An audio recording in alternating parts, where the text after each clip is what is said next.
Le damos una buenas tardes y un fraternal saludo a todas las personas que se están conectando en este momento.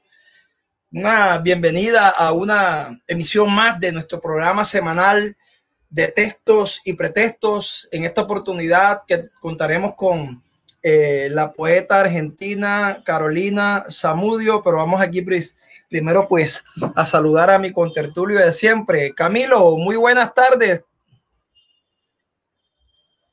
Buenas tardes, Alfredo. Buenas tardes, Carolina.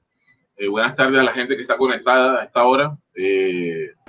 Los saludamos con todo el amor del mundo y con todo el interés de que pues, pasemos una hora agradable acá. Carolina, buenas tardes, bienvenida. Sí, muchísimas gracias por la invitación. La última vez que estuve en Barranquilla estuve en la casa de Camilo, ahí en el barrio Bajo, y fue un precioso encuentro con amigos y lectores, una hermosa noche de verano para mí.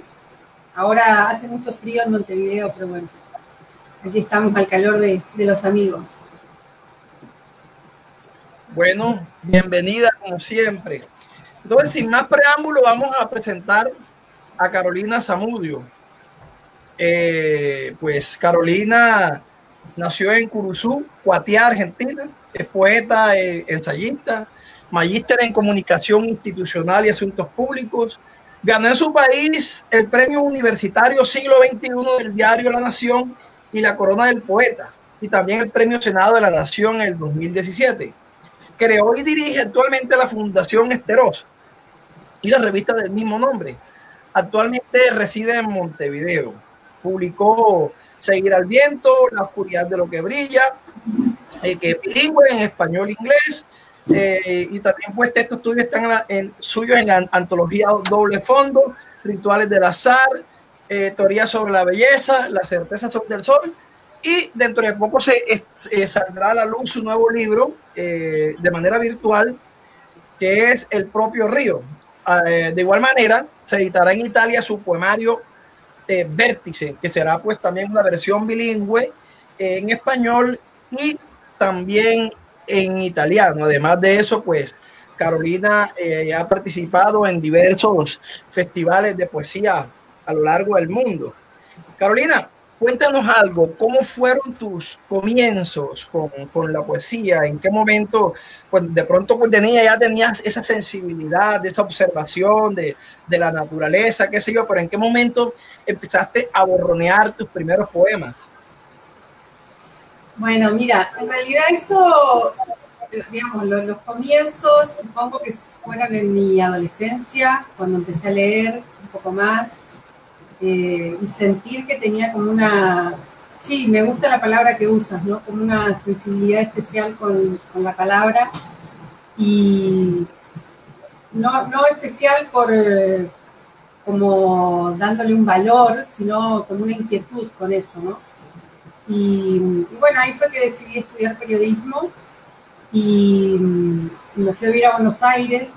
La verdad que con la idea de ser escritora, lo que quería en el fondo era ser escritora, no sabía todavía que iba a llegar a la poesía finalmente, pero me parecía en todo caso que el periodismo era un puntapié inicial para llegar a la literatura. Y cuando llegué a Buenos Aires y sí me relacioné más con el mundo académico y de la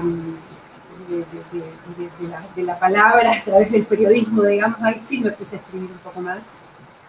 Pero publiqué mi primer libro recién a los 40 años, cuando vivía en Barranquilla, justamente, que fue Seguir al Viento. Pero en ese libro recojo muchos poemas de los 17, los 20, los 20 y pico de años, más otros poemas que tienen que ver con otro momento vital, que es de los 40, ¿no? Y las miradas ahí son, aunque los temas quizás son los mismos, las miradas son diferentes, ¿no? Entre los 20 y los 40 años.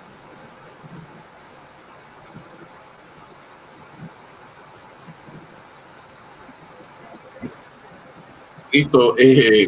Carolina, como nos hemos dado cuenta, hay una gran trayectoria ahí de trabajo poético, pues, a pesar de que, pues, publicas a los 40 años, ya hay un recorrido pues, de mucho tiempo de trabajo. ¿Cómo se va marcando la influencia de ese camino creativo en la poesía? Porque tú dices que recoges poemas de varias instancias del tiempo. ¿Cuáles son pues como las influencias marcadas que uno ve ahí en todo ese desarrollo? ¿Sí?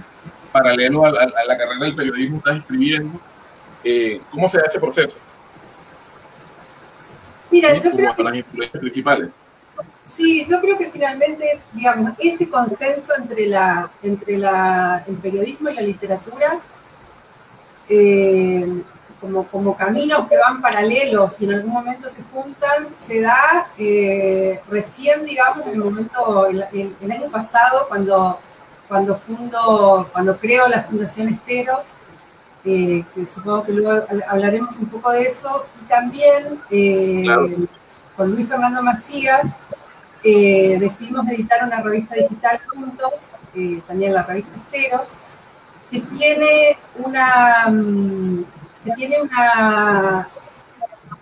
un formato digital, pero está pensado como una revista en papel, en el sentido de que está pensado como con una unidad periodística, ¿no? En el sentido de que la revista tenga poesía, tenga cuentos, tenga narrativa en general, tenga ensayos, tenga crónicas, entrevistas. Ahí en ese momento recién creo se puede hacer esa comunión entre esa formación primera, que es la que tengo, que es de periodismo, y la poesía. Pero entonces la confluencia se da ahí. Pero en realidad yo creo que también el camino del periodismo, en todo caso, si algo me dejó, creo que es ese... Por un lado, la adrenalina del cierre, ¿no? Del periodista, de que tienes que escribir una nota. Yo nunca dejé de trabajar como periodista, en realidad, a pesar de las distintas instancias de vida, las circunstancias de los países en los que viví.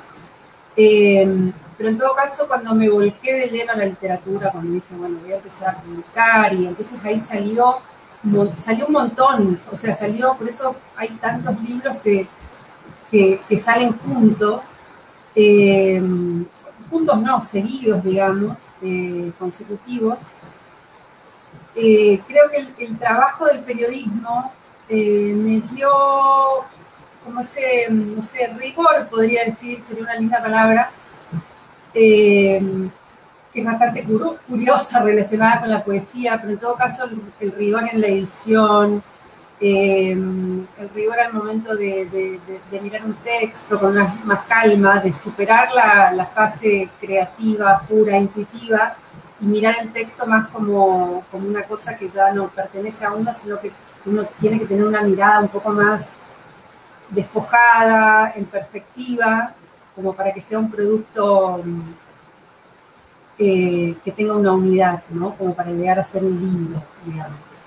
Creo que me perdí un poquito con la pregunta, pero no sé si te respondí también. Listo. Carolina, bueno, yo te presentaba ahí en el flyer como una especie de trotamundos, porque tú has tenido la oportunidad de viajar, de vivir, por ejemplo, en Arabia Saudita, ¿verdad? Estuviste en los Emiratos Árabes Unidos, sí. ¿Cierto? Sí, en Emiratos Árabes, sí, en Abu Dhabi. Emiratos Árabes, también en Suiza. Luego por acá en Barranquilla, que fue donde nos conocimos precisamente, y bueno, ahora estás en Uruguay, ¿sí? Yo quería que nos metiéramos con tu primer libro, que lleva por título Seguir al Viento, ¿cierto? Es el primero. Sí, es el primero. En el que se puede precisamente rastrear ese espíritu itinerante.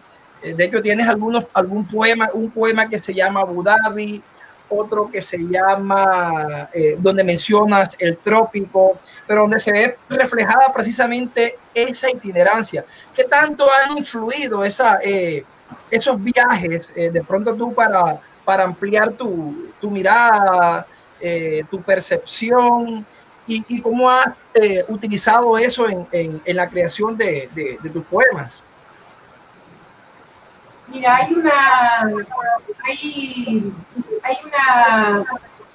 influencia, una relación directa entre el paisaje y lo que uno escribe, evidentemente, lo que uno escribe, siente. lo que a uno el paisaje, la cultura, la cosmovisión de los distintos lugares, las creencias de la gente y hasta el clima, digamos. Nosotros, digamos, en este itinerario de familia, pasamos de vivir en Abu Dhabi, primero de Buenos Aires, ¿no? De Buenos Aires al desierto, en un mundo árabe con una cultura particular. Luego de ahí nos mudamos a Ginebra, que es un país, bueno, no solo occidental, sino en Europa, con todo lo que significa, incluso dentro de Europa, los suizos tienen una forma de ser particular. Luego de ahí llegamos al calor del trópico, al calor caribe, y cuando digo calor, me refiero al calor de la gente, ¿no? Y entonces todo eso, sin duda, que se ve reflejado en lo que uno escribe, porque no es lo mismo, no es lo mismo estar trabajando aquí, que estoy mirando, bueno, ahora es de noche, pero normalmente estoy mirando mucho verde, bosque, que estar en el Caribe. Este es un país con mucho silencio, Uruguay, es muy silencioso, y yo siento que además en lo que escribo, porque obviamente que hay gente que tiene otra búsqueda, pero en lo que escribo en general hay mucho de la naturaleza, del entorno, de las sensaciones, de esa música o de ese silencio, del ruido exterior, o de la búsqueda del silencio interior que viene de desapegarse del contexto y tratar de centrarse, si es la palabra, en uno mismo. Así que sin duda que influye. Por eso cuando decido publicar Seguir al Viento en Barranquilla, decido separar el libro en 4 capítulos, un poco por ser también honesta con esto que les contaba antes, de mi primer exilio, entre comillas, que fue, o desarraigo, que fue Buenos Aires, pues yo nací en el norte de la Argentina, en una provincia que se llama Corrientes, en una ciudad de 40.000 habitantes que se llama Curuzú-Cuatiá. Así que mi primer desarraigo en realidad fue en Buenos Aires. Entonces la primera parte del libro es Buenos Aires, la segunda parte del libro es Abu Dhabi.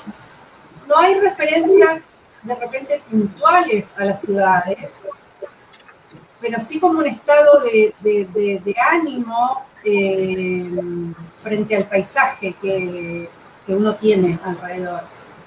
Luego Ginebra, en el que se ven de repente poemas más contemplativos, porque Ginebra, o Suiza en general, es un país que invita mucho a ir hacia adentro.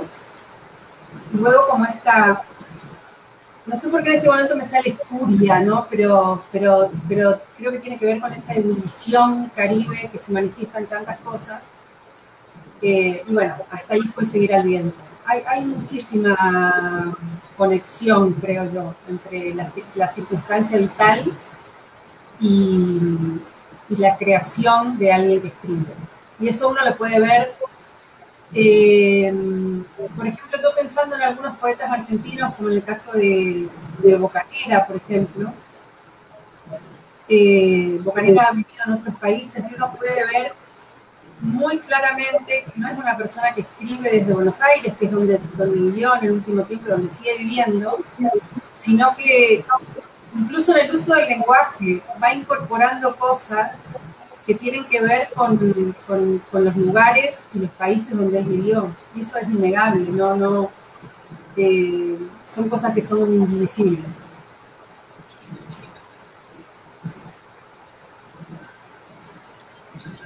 Ok, Camilo. Así, listo. Bueno, Carolina, y que está mandando saludos a Carlos Polo, qué bien. Perdomo, Anderson Rizo Rubio, Estela Maris Ponzo, Uriel Cachiani desde Palenque, Lorena María aquí desde Barranquilla. Saludo a toda la gente que está aquí. Pues recuerden que pues esta tarde también estamos rifando libros, y la idea es que pues los que compartan los videos y sean bastante interactivos en la participación, con la participación activa del programa, pues vamos a hacerle llegar los libros pues bajo la condición de que sea aquí en Barranquilla, ¿sí? Cubrimos como los gastos de envío y eso. Si es por fuera de Barranquilla, pues se manda el libro, pero ustedes cubren los gastos de envío, ¿sí? Pues como parte de ese pequeño rato poético ahí de fondo, ¿sí?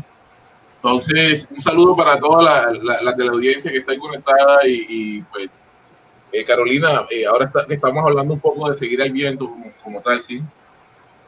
Parece que hablaron un poco como del viento como destino, de esa posibilidad misma de que pues se vayan yendo cosas, y a pesar de que se van yendo cosas y van llegando otras nuevas cosas, tú sigues sembrada de alguna manera en ese pueblo natal, como dice el libro, el poema este.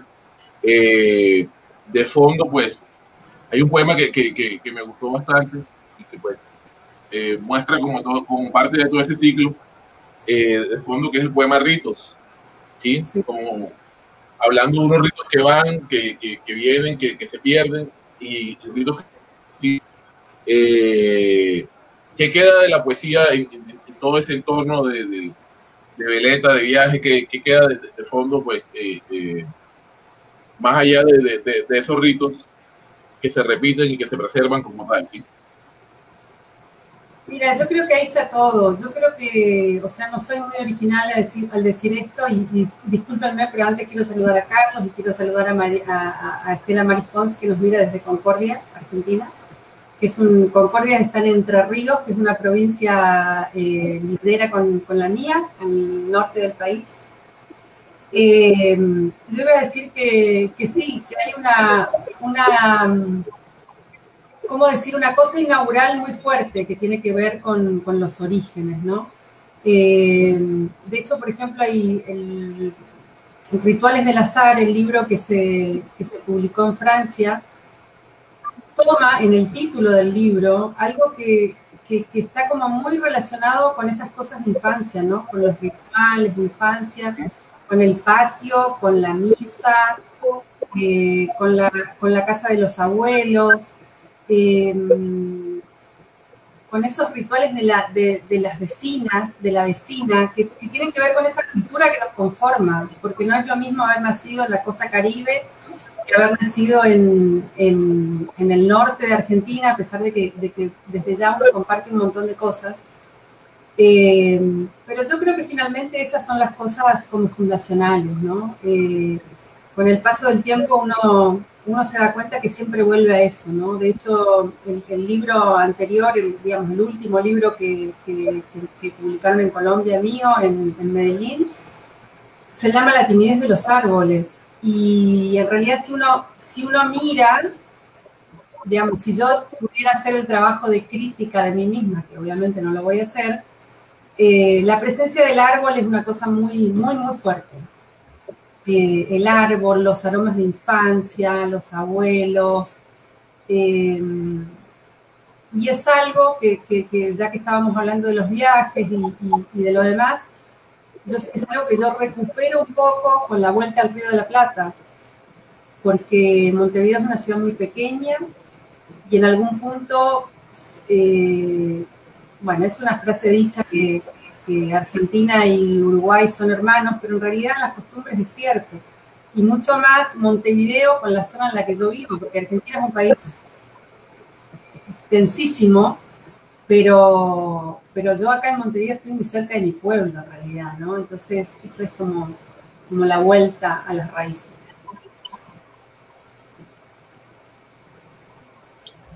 Listo, Carolina. Alfredo.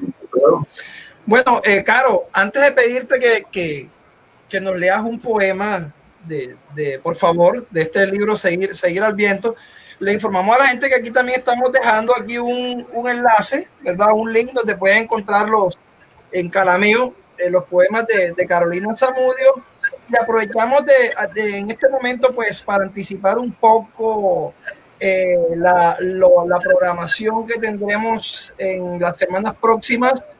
Mira, aquí por ejemplo tenemos Música para Bandidos de Uriel Cassiani, que es una novela que toca el tema de la música popular. A Uriel lo vamos a tener en julio. Vamos a tener a Uriel Cassiani, un saludo para él allá en Cartagena. El jueves a las 5 vamos a tener una conversación con el maestro Chelito de Castro, Mayra Santos, la novelista puertorriqueña, nos va a acompañar el próximo viernes. Entonces, bueno, ahí aprovechamos como para hablar un poco de esta programación. Y bueno, Carolina, te escuchamos.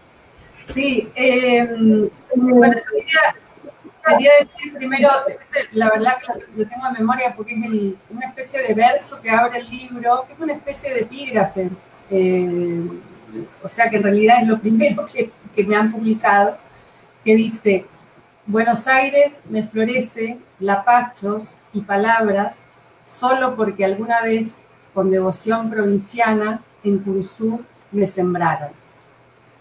Yo creo que ahí hay como toda una declaración, por más pequeñito que sea el verso. Y entonces les comparto este poema que se llama Extranjera. Puedo extrañar a quien no fui en aquellas tierras que tampoco fueron mías. Una brisa furiosa me planta y abandona. No atina a besar a esta que tampoco soy. Nuevo paisaje en el que un faro indigente, distante, se esmera en alumbrar. Yerta, pesados mis brazos en cruz.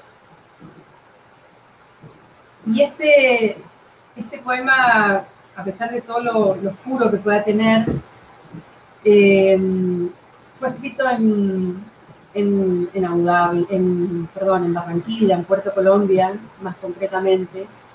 Y bueno, tiene que ver un poco, bueno, ya el título, ¿no? Es extranjera, pero tiene que ver un poco con esto, ¿no? Como con el desplantarse, trasplantarse, volverse a plantar, o sea, intentar ser la misma persona, pero que ya es otra, que es como la evolución de la vida, pero con hechos muy concretos, ¿no? Como mojones, que son estos pequeños desarraigos.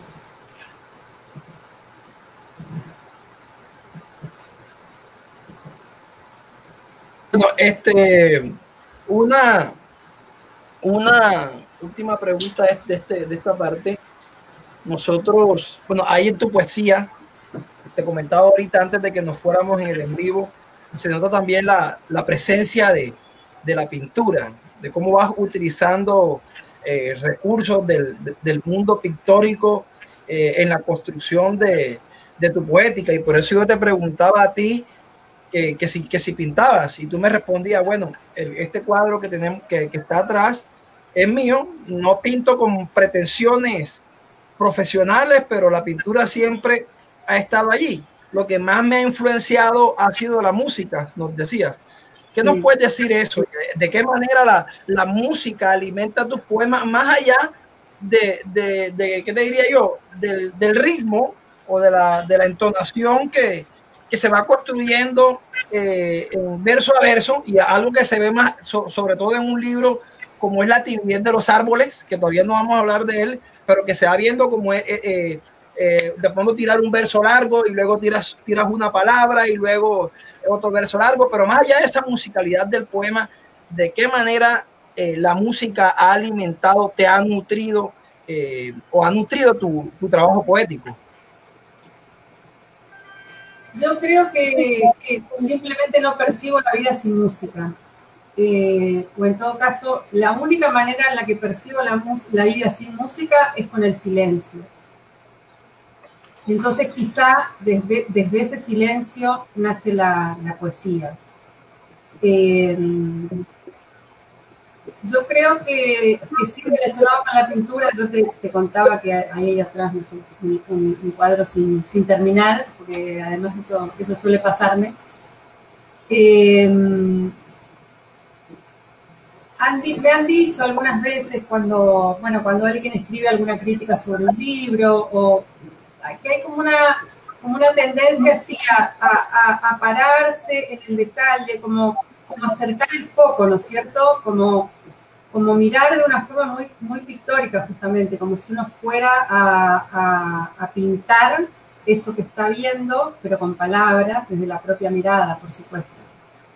Pero siempre de una manera muy intuitiva, porque la verdad que que una de las cosas que me pasa, que yo no sé si es algo positivo o es negativo, es simplemente algo que es una circunstancia, ni siquiera con la poesía lo mío es una cosa académica, es totalmente intuitiva. Y cuando digo que la música, que la música a lo mejor tiene más influencia, yo entro como en un estado de éxtasis cuando escucho música que me transporta a sensaciones muy, muy bonitas, ¿no? Y entonces estoy oyendo la música como en dos niveles. Estoy oyendo la música, la musicalidad de lo que se está haciendo, pero además estoy escuchando como un poema, ¿no? Por separado. En caso de que la vida, de que la música que uno esté oyendo, lo que pasa es que me confundo porque estoy leyendo no percibo la vida sin música. En caso que la música lo permita. Y bueno, en ese sentido también nací en un pueblo que es históricamente de músicos. En Cursú se toca y se escucha una música que es el chamamé, que es folclore del norte de Argentina, que está muy emparentado con el vallenato. Por eso cuando yo llegué a Barranquilla me enamoré a primera vista del vallenato. Pero sí, de repente tiene que ver más con el ritmo. Yo muchas veces, por ejemplo, voy a contar una cosa que a lo mejor un detalle, pero bueno, supongo que es interesante por ahí como ver la cocina, ¿no? De alguien que intenta hacer algo con las letras. Yo cuando termino de corregir un poema y lo dicto no sé qué, y lo recito en voz alta, estoy moviendo las manos porque hay una cosa como de marcación de ritmo, ¿no? Marcación de ritmo. Y así es como yo decido la partición de los versos. Y eso tiene que ver a veces mucho con el estado vital, ¿no? Con el estado de ánimo, con el momento. Tuve épocas en que los versos fueron como muy cortados. Y ahora últimamente, bueno, después salió La timidez de los árboles, que es un libro de poesía en prosa, con lo cual el verso es como que fluyó más largo. No obstante eso, hay una puntuación muy marcada que tiene que ver como la separación de versos del poema tradicional. Pero todo en un terreno de libertad, porque yo no tengo, digamos, primero que no tengo la intención y segundo no tengo la formación suficiente para no escribir en verso libre, ¿no? Pero a pesar de eso, intento que haya una música que sea personal, que sea propia, y bueno, esa es la búsqueda, ¿no? Y seguramente va a ser la búsqueda de toda la vida, porque cuando uno termina con la búsqueda, termina con la poesía.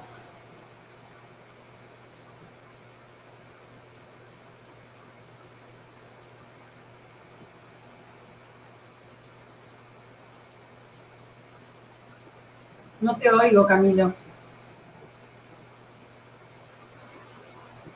Ya. Sí, disculpen que hay un problema con el sonido, sí.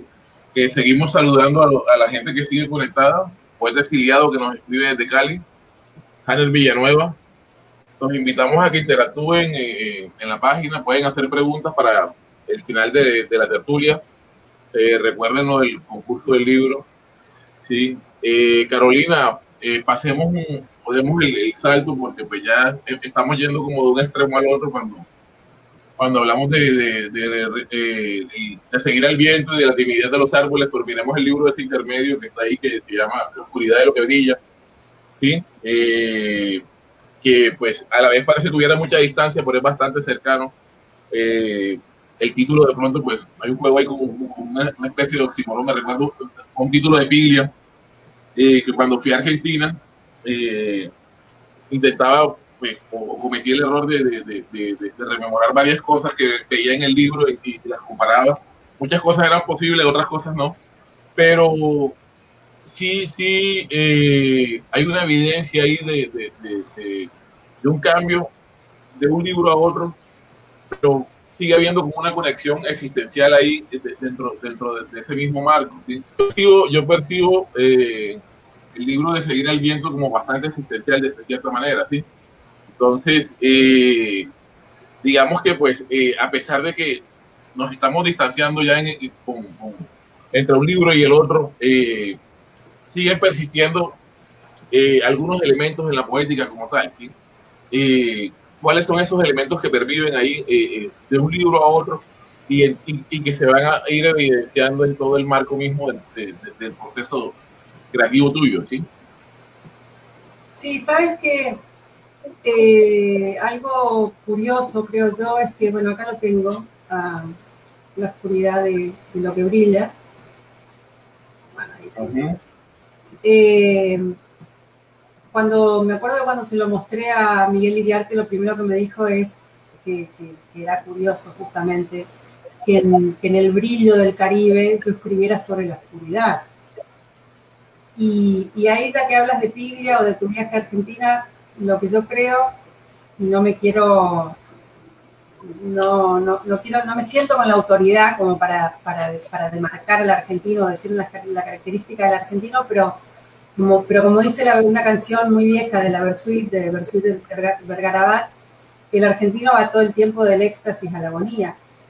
Y bueno, eso es un poco lo que pasa con el tango, ¿no? Y yo creo que los argentinos en líneas generales somos así, somos muy de extremos, ¿no? Somos de polaridades. Entonces por eso quizá no sea tan raro que haya un oxímoron. Y de hecho, en general suelo caer en el oxímoron casi sin querer, quizá con el paso del tiempo y cuando uno va, no sé, quizás sentándose o ganando un poco más de confianza o amigándose con su propia voz, uno a lo mejor puede encontrar un camino intermedio que esté en la unión, en la mesura, que a lo mejor, bueno, ahora yo me estoy adelantando mucho más que ustedes, pero el libro Vértice, que es el que va a salir en italiano en octubre, creo que finalmente logra esa confluencia de esas dos polaridades. Ojalá, ¿no? O sea, yo de manera personal lo siento así. Pero en la oscuridad de lo que brilla también se habla mucho del paisaje. Hay un poema que ojalá lo encontrara, que tiene que ver, por ejemplo, también con los rituales de infancia, ¿no? Hay como que los temas siguen siendo, yo creo que los temas siguen siendo los mismos, pero lo que cambia es la mirada. Que eso es lo que creo que es interesante con el devenir, ¿no? Del tiempo y con la, entre comillas, evolución personal, que no significa nada más que eso, el fluir, el dejarse ser, el hacer nuevas búsquedas o nuevos pequeños hallazgos. Pero uno, en todo caso, creo que siempre sigue teniendo las mismas obsesiones, ¿no? Siempre hay una mirada, lo que decía antes, ¿no? Una mirada interior que está influenciada por el paisaje, por las circunstancias, que influye, que confluye en lo que uno escribe en el libro. Pero ahora me quedé, disculpen, con ganas de compartir ese poema, que obviamente no lo voy a encontrar. Porque, bueno, acá está, ritual. Se los leo, ¿no? Porque calculo que ritual. Tiene como un pequeño epígrafe dentro del mismo poema que dice: tómese un ramo de flores, mejor si recién nacidas, mejor si bellas, colóquese en la punta más elevada de un árbol, récese una oración a Santa Clara. No es triste hoy la lluvia, llega antigua y estruendosa, fulgor fucsia de trinitarias, en las que mi abuelo confiaba para armar un ritual que ahuyentara aguaceros.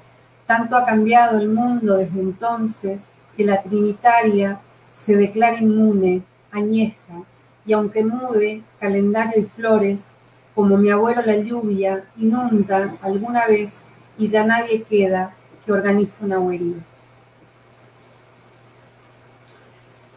Que es una cosa que a lo mejor retomo un poco más en el libro, en el último, al que estoy aludiendo bastante, que es La timidez de los árboles, que tiene que ver con esos recuerdos tan fuertes y profundos y arraigados dentro nuestro, de la infancia, de esos pequeños rituales, de esa forma de entender al mundo y de relacionarnos con las personas, con el ambiente, con la familia primera, con los amigos, que yo creo que es un poco lo que nos forma la sensibilidad como personas, ¿no? Y como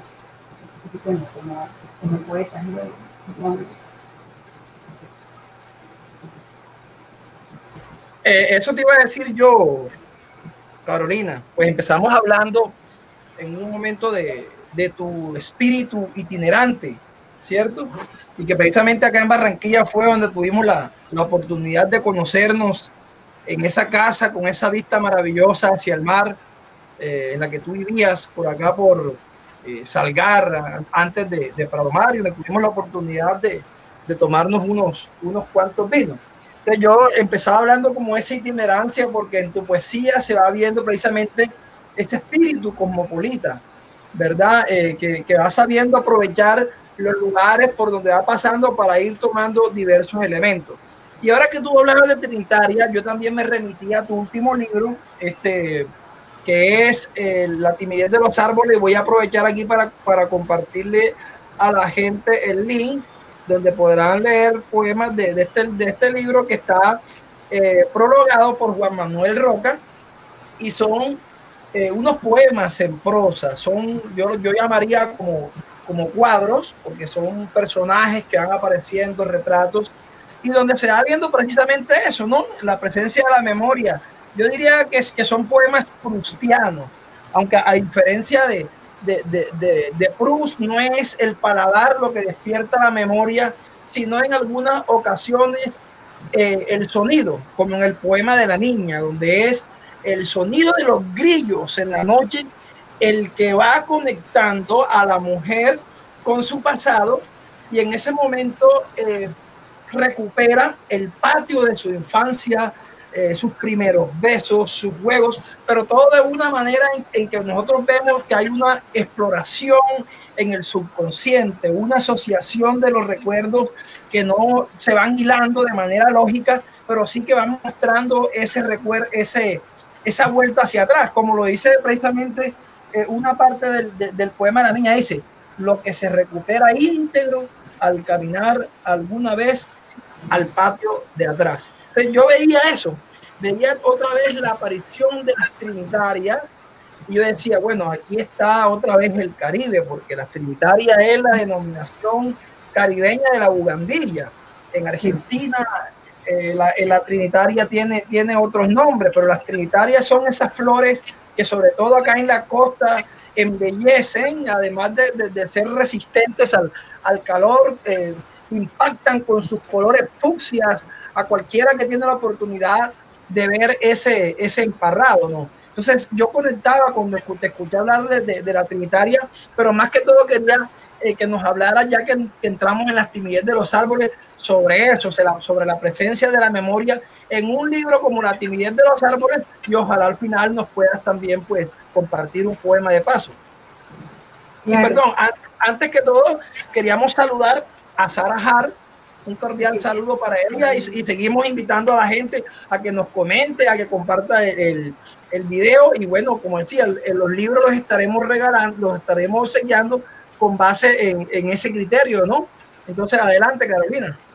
¿Cómo no? Sí, ya que decías, ¿te acuerdas que yo te había compartido los links a todos los libros? Eso sí, de repente si tienen ganas, no es el libro completo, sino que es como un abrebocas de libros, es una síntesis de cada uno de los libros, pero a mí me parece interesante porque, me parece interesante hacer ese trabajo de compendiar los libros o compartir una síntesis porque bueno, la verdad que yo lo venía haciendo desde hace varios años, a lo mejor por esta cuestión itinerante, pero yo creo que toda la poesía debería estar abierta, así que, y ahora nos estamos dando cuenta de eso. Y creo que me perdí en tu pregunta, Alfredo, discúlpame. Sobre el papel que juega la memoria, ¿verdad? El papel que juega la memoria en un libro como La timidez de los árboles. Yo me refería, entre paréntesis, estaba hablando pues de esos elementos al margen que había encontrado, que eran como improntas de pronto de tu permanencia caribeña, pero más que todo era eso, ¿no? Sobre el papel de la memoria y sobre todo también, además del papel de la memoria, lo que decía Camilo ahorita, que ya se ve un cambio de estilo en tu poética, ya estás abordando una poética, pero que frisa con, no voy a decir que es un relato, porque de alguna no hay una trama, no hay un conflicto como tal, pero sí se ve como esa aparición como de personajes, la vecina, la niña, ciertos, y se ve también la pintura, diría yo, porque son como intentos de retratos. Entonces eso, la memoria en este libro.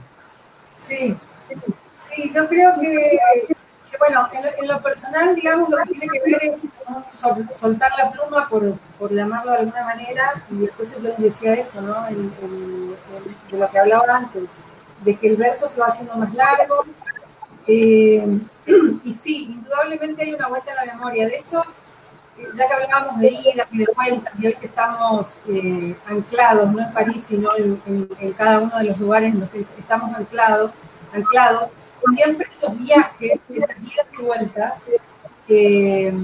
son movilizantes.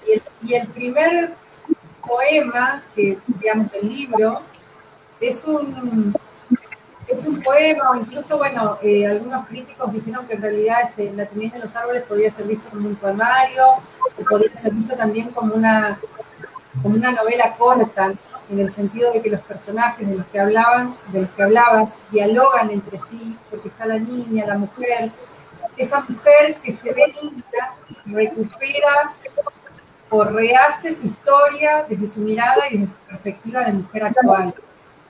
Y ese poema, el primer poema del libro, al que aludes, fue una sensación muy fuerte que tuve yo a los, no sé, 42 años, ahora es una cosa así, al volver a la casa de mi madre, bueno, a mi casa de infancia, donde mi madre vive todavía, y llegar a ese patio en el que donde están esas hamacas en las que yo jugué toda la vida, que hoy están resquebrajadas por el paso del tiempo, por supuesto, por 40 años de lluvias, de veranos, de aguaceros y de sol. Y entonces es como esa mirada hacia atrás, pero hay una mirada también del paso del tiempo en presente, ¿no? Todo el proceso de escritura del libro, que duró más o menos unos 2 años, como suele pasar con la mayoría de los libros con casi todos los libros que he publicado hasta ahora, se hacen en general en 2 años. Fue como un estado de alerta en el que siempre creo que tiene que estar el poeta, ¿no? Digo yo, sería el estado ideal del poeta, estar alerta. Hacer de cuenta que uno no hace nada, pero a la vez estar construyendo ese poema en ese estado de contemplación, de silencio, de ir hacia adentro. Entonces ese libro se escribió con mucha calma, en 2 años, volviendo a esa memoria de la infancia, de lo primero, pero desde la mirada del hoy, desde lo que uno... Y también creo que es una forma de quizá, es como bastante psicoanalítico lo que voy a decir, pero como de reconciliarse con ese pasado, ¿no? De mirar a esa niña con cariño, de abrazarla, de traerla y de acunarla como si uno mismo pudiera salvarse desde su lugar de adulto, de esas circunstancias a veces no tan felices de la niñez, ¿no? Algo por ahí. Desde ese lado está la memoria, ¿no? Alguien que hizo una crítica del libro, y yo creo que tiene que ver muy acertada, que habla de la infancia no como el lugar idílico al que uno retorna, sino al que uno retorna en una mirada también más crítica, ¿no? Y que la infancia perdida no es esa cosa maravillosa en la que uno vivió, sino una cosa que se va construyendo todos los días, pero plantado en ese mismo momento de infancia con los ojos de hoy. Algo por ahí.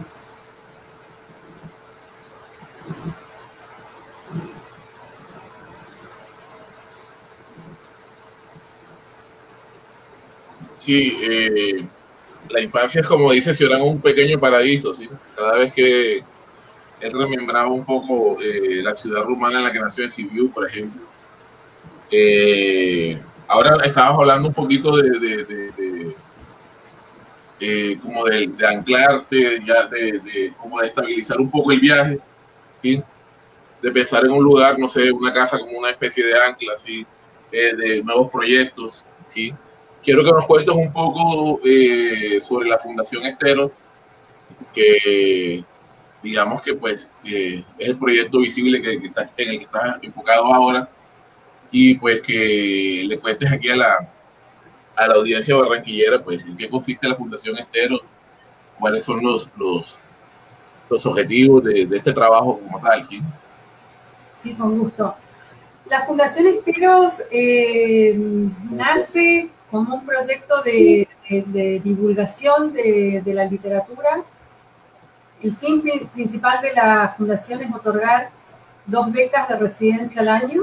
El año pasado hicimos una convocatoria, participaron hay 2 categorías, o sea, una que le llamamos beca como tal, porque la Fundación otorga la beca completa, es decir, el traslado de los ganadores a la residencia que queda en Uruguay, es la residencia de escritura, claro está, que dura un mes.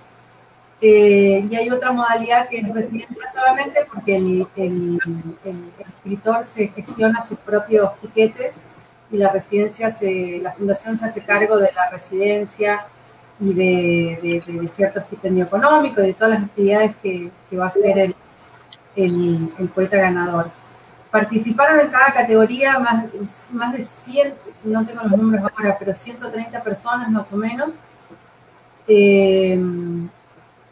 Y bueno, la residencia se iba a abrir este año, en mayo de este año, la primera, en octubre la segunda, y a su vez a fines de marzo iba a venir Pablo Montoya como padrino a inaugurar la residencia, bueno, con muchas actividades con el público en Montevideo, en el municipio de Maldonado, que es donde está la residencia, pero bueno, las adversidades del momento dejaron todo en pausa.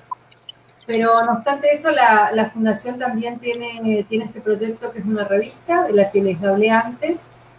Es una revista que sale más o menos, digo más o menos porque el objetivo es salir 4 veces al año esta vez, que seguramente lo vamos a cumplir. Y bueno, cuando ya la residencia está en marcha y los escritores pueden venir, es una suerte de promoción de la literatura, de impulso, de ayuda. Es un proyecto que no cuenta por el momento, digamos, con apoyo estatal ni de ningún tipo, pero sí la idea es que lo tenga, ¿no? Porque creemos que hay que mostrar las cosas andando y después es más fácil que uno pueda construir, pero la verdad es que nos va muy bien con las visitas al sitio, nos va muy bien con la revista en la tercera edición quintuplicó, no sé cuáles son las últimas cifras, las visitas en el sitio, tienen mucha visibilidad en todo el mundo, digamos, siempre se publican poetas y escritores de todo el mundo en general. De hecho, en la convocatoria de la beca participaron narradores y poetas de 17 países. Así que es un proyecto, lo digo así con cierto pudor, pero la verdad que yo creo que es un proyecto que llega más o menos en el momento, porque la idea era de que fuera de Uruguay hacia el mundo, y la verdad que eso se logró, y ahora más que nunca. La revista se lee en todos lados, se publican a escritores de todo el mundo, incluso vamos a intentar traducir y salir con traducciones. Es una forma de integrarnos. No sé.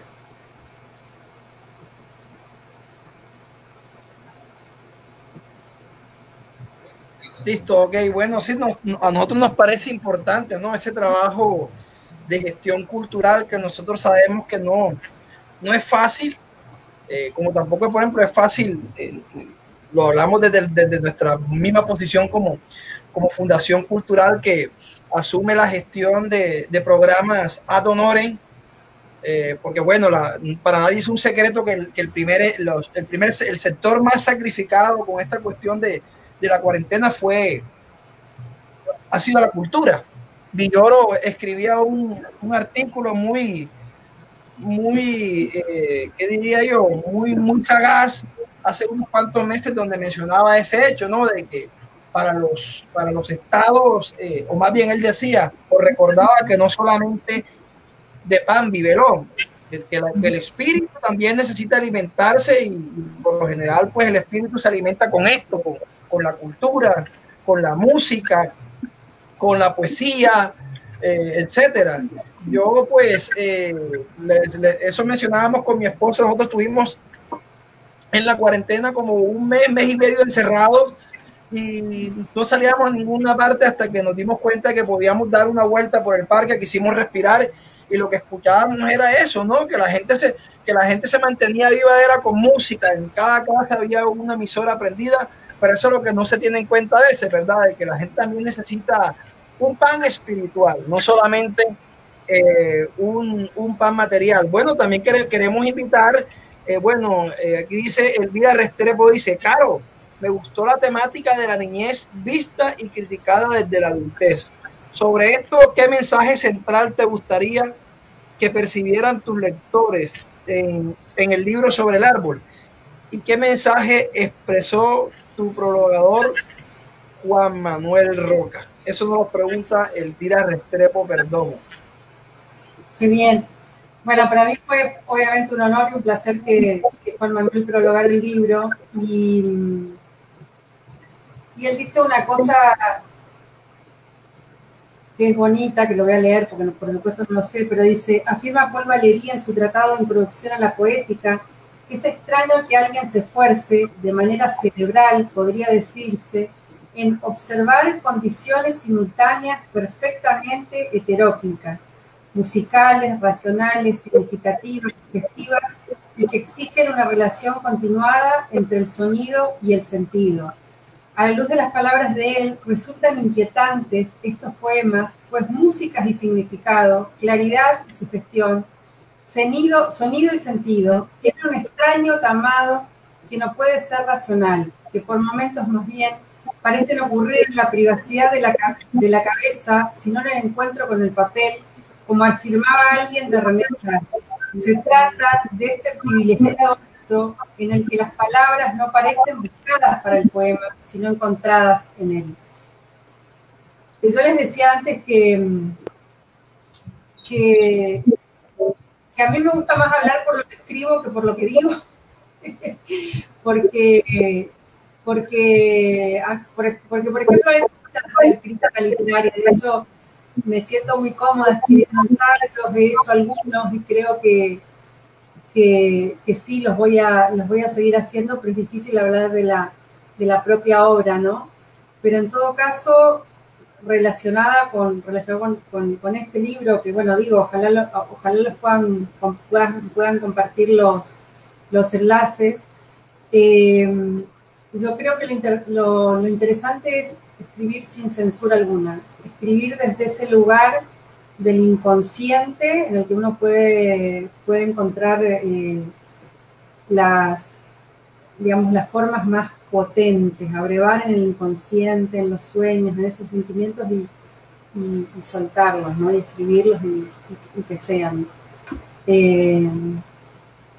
De repente podría leer La Niña, si quieren, en línea con esto que les decía, que me gusta más hablar de que hablen los poemas que hablar yo.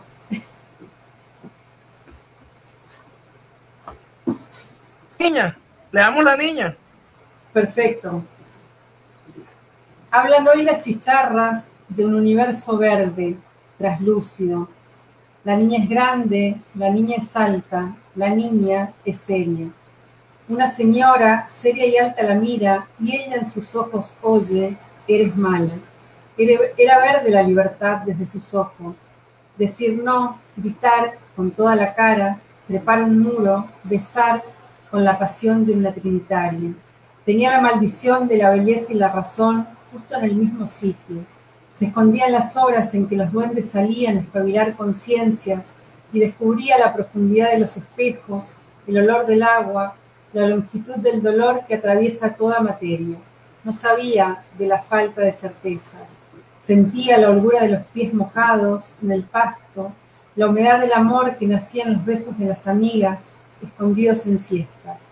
Tiendas de campaña amarradas entre hamacas, se hacían con sábanas que alguien oreaba al sol, robadas, y cubrían entre jazmines el gusto primero, el de otra boca en la propia, lo que se recupera íntegro al caminar alguna vez el patio de atrás, cuando las hamacas vuelven y se transforman y traen única e igual las ganas de mecerse, leve, la cabeza hacia atrás, la de cerrar los ojos y besar, trepar fucsia hasta la boca de un hombre, de una mujer y florecerlos. El patio venía con cielo y una cuerda larga donde colgar la ropa. De noche había que llegar a él atravesando un sendero extenso que no traía estrellas, solo algo de oscuridad, la suficiente para estrenar el miedo. Al caminar el patio, el de atrás, el cielo ya no es suyo, el de entonces sí lo era. Podría haber dicho que el mejor. El primer cielo siempre es el más claro, sí, así hasta el último. La niña les ha temido a las fisuras, las del piso, las de las paredes. Tuvo fobia a los surcos que hace la tierra seca en los patios de los abuelos, a los de las claras a punto de nieve, y también lloró sobre las grietas de un bizcochuelo recién salido del horno. La niña cayó, y fue un chispazo la rendija. Saltó y siguió, pariendo ella nuevas hendiduras. Las maderas de las hamacas se resquebrajan. Hoy, por los surcos de las baldosas del sendero, la vida se cuela lentamente, hacia abajo. Pequeños hilos en las paredes dibujan un gran mapa de todo un mundo propio. El cielo sobre los muros, mientras cae el sol, perfila un árbol familiar corpulento que se disuelve con una prisa penada. El verde ha crecido tanto que es eco de chicharras. La mujer detiene al patio de atrás, su tiempo. Sus ojos caen sobre una grieta de la hamaca y un camino extenso de flores de la Trinitaria le crece dentro. La mujer se abraza, se enreda y trepa.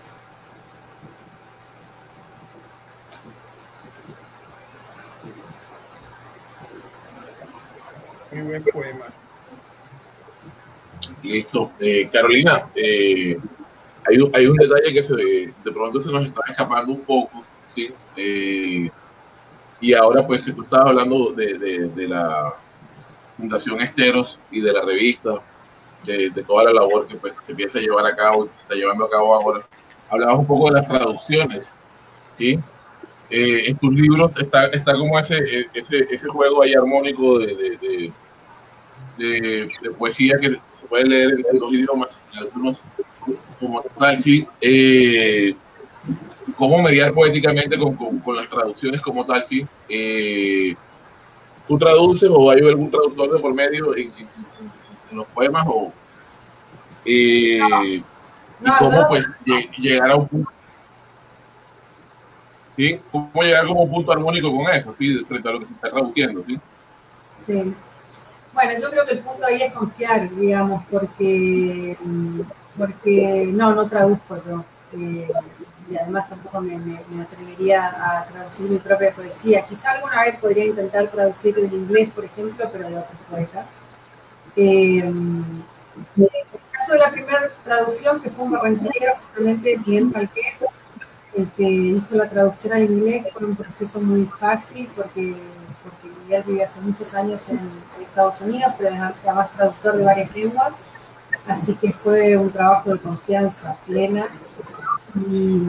Y sí, uno tiene que estar dispuesto a que el poema en su versión a otra lengua ya no es el mismo poema y ni siquiera le pertenece, ¿no? Es un nuevo poema hecho por el traductor. En el segundo caso, que la traducción la hizo el poeta francés, ecuatoriano Remy Durán, que también ha estado en Barranquilla algunas veces. Con él fue un proceso más de a dos, en el sentido de que, bueno, yo leo y hablo un poquito francés. Fue un proyecto más discutido, digamos, en el sentido de que él me hizo partícipe del proceso. Entonces tuvimos unas reuniones por Skype en ese momento, él en Francia, yo en Barranquilla. y se conversaba mucho sobre el verso, sobre el resultado, y a veces uno tiene que hacer concesiones, por decirlo de alguna manera, porque incluso me decía, hay algunas frases que en francés simplemente suenan absurdas, que uno en francés no las diría. Entonces ahí, bueno, hay unos giros, digamos, que van totalmente por cuenta del traductor, y es un ejercicio muy lindo de generosidad por el lado del traductor, pero también uno tiene que estar dispuesto a ceder, a conciliar, a confiar en el otro y estar dispuesto a que el poema ya no le pertenece a uno, sino, no en esa frase dicha tampoco que le pertenece al lector, que es absolutamente cierto, sino que es una creación del traductor. Y ahora en esta tercera traducción, que es en el italiano, estoy frita porque yo italiano no leo, así que, pero bueno, tengo un muy buen traductor que es Emilio Coco, que es un gran hispanista, que vive en el norte de Italia, que ha traducido muchísima poesía de toda América Latina y también de España, con lo cual hay que confiar. Igual, yo creo que de repente, esto es algo, una sensación que tengo, no sé si es cierto, de repente hay menos complicaciones entre el español y el italiano. O por ejemplo entre el español y el francés, con el inglés, esos son los lenguas como más disímiles. Pero en cuanto uno decide que la traducción se haga, hay que entregarse al traductor y que el traductor haga su trabajo.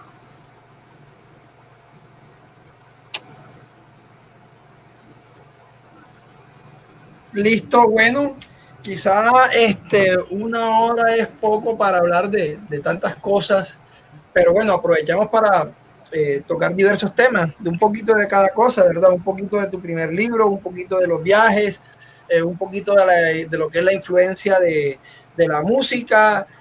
No alcanzamos a tocar en profundidad lo que era el tema del periodismo y la literatura, lo tocamos por encima.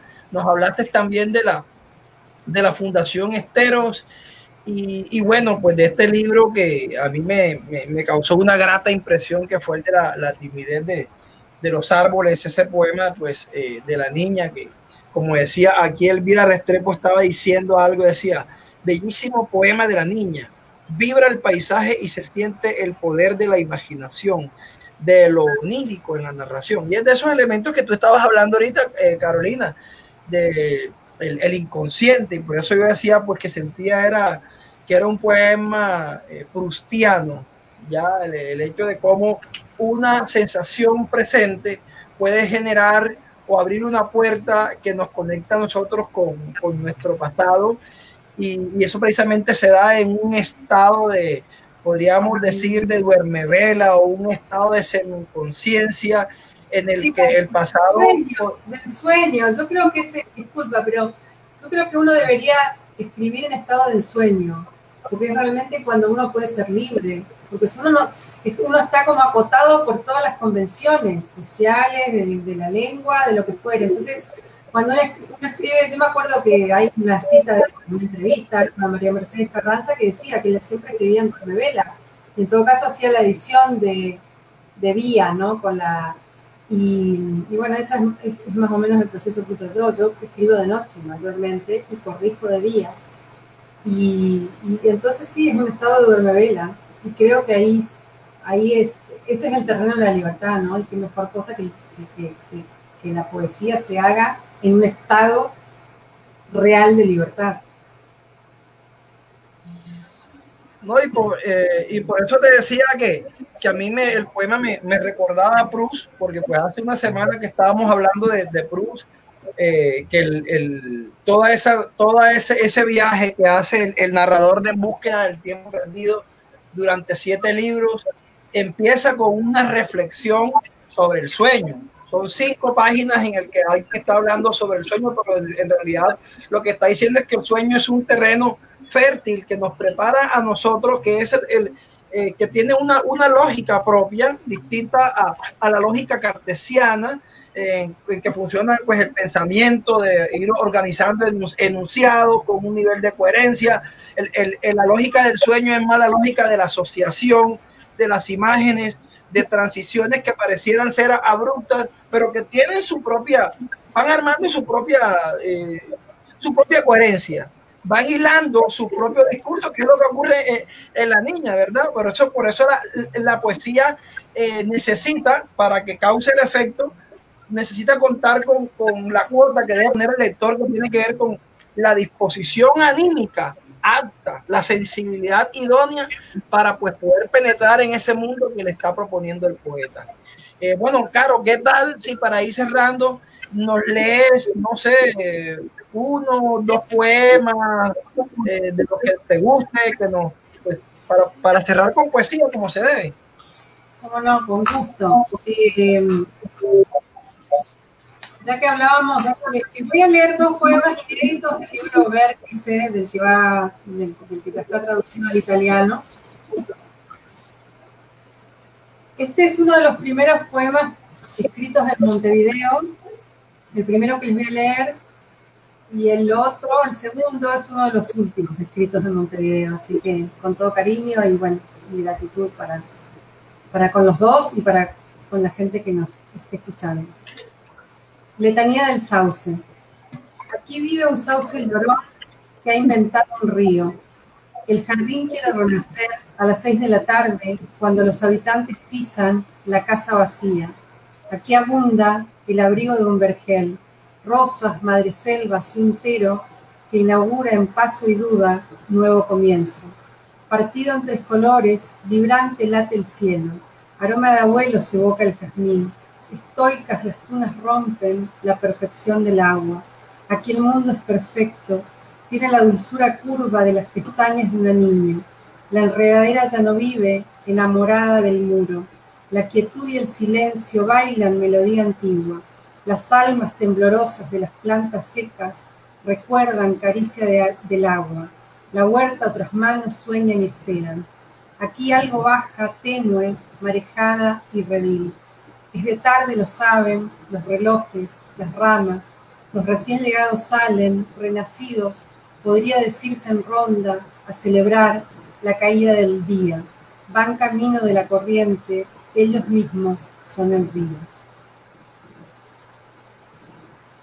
Perdón, me equivoqué. En realidad es el próximo libro que va a salir en Perú, que se llama El propio río, no es de Vértice, es una pequeña revisión. Y entonces va el último de los regresos. ¿Sabes qué hago? Estoy limpiando los restos de una muñeca rota que mira con cara de señora mayor. Me increpa la muy astuta, la tan frágil. Hace una pirueta con los dedos que terminan en un rojo vino tinto y el espejo dice que la parte superior de los labios tiene forma de corazón. No late. Algunos días besa frentes y espacios olvidados en naufragios de otros tiempos. No sabemos de qué hablar cuando no aprendimos a decir mucho acerca del amor. Pero alguien le dicta esta madrugada un largo rezo mientras alguien más busca, implora que amanezca. Gracias a los dos. No, pues gracias a ti, Carolina, por esos aportes. Y a propósito de los regresos, sí esperamos que se solucione un poco pues, todo este entorno problemático en el que estamos en este momento. Y pues de alguna manera poder volver a compartir acá en el patio de los vientos perdidos aquí en Casa Moró, que estuviste por acá en algún tiempo, estuviste por acá de nuevo en la costa. Y escucharte también leer los patios, hablar de los patios de diversos lugares, pues también nos sigue ahí como hermanando y tejiendo como posibilidades mismas desde la poesía, Carolina. Entonces, muchas gracias por tenerte aquí esta tarde. Se va el tiempo bastante rápido, bastante fugaz, como la poesía y como la vida. Nos estaremos viendo entonces en un futuro cercano. Y pues gracias a todos los que estuvieron conectados el día de hoy. Recuerden que tenemos programación el día jueves con Chelito de Castro, el viernes Mayra Santos Ferrer, y vamos a estar conectados pues, con todo el entorno cultural y literario de la ciudad de Barranquilla y del entorno mismo del Caribe como tal. ¿Sí? Muchas gracias, Carolina. Alfredo. Les agradezco muchísimo por este ratito Caribe, que me dio un poco de calor en esta Montevideo de niebla, que parece Londres hoy, pero al sur del sur. Y bueno, sí, hago propios los votos para que pueda volver a Casa Morón pronto.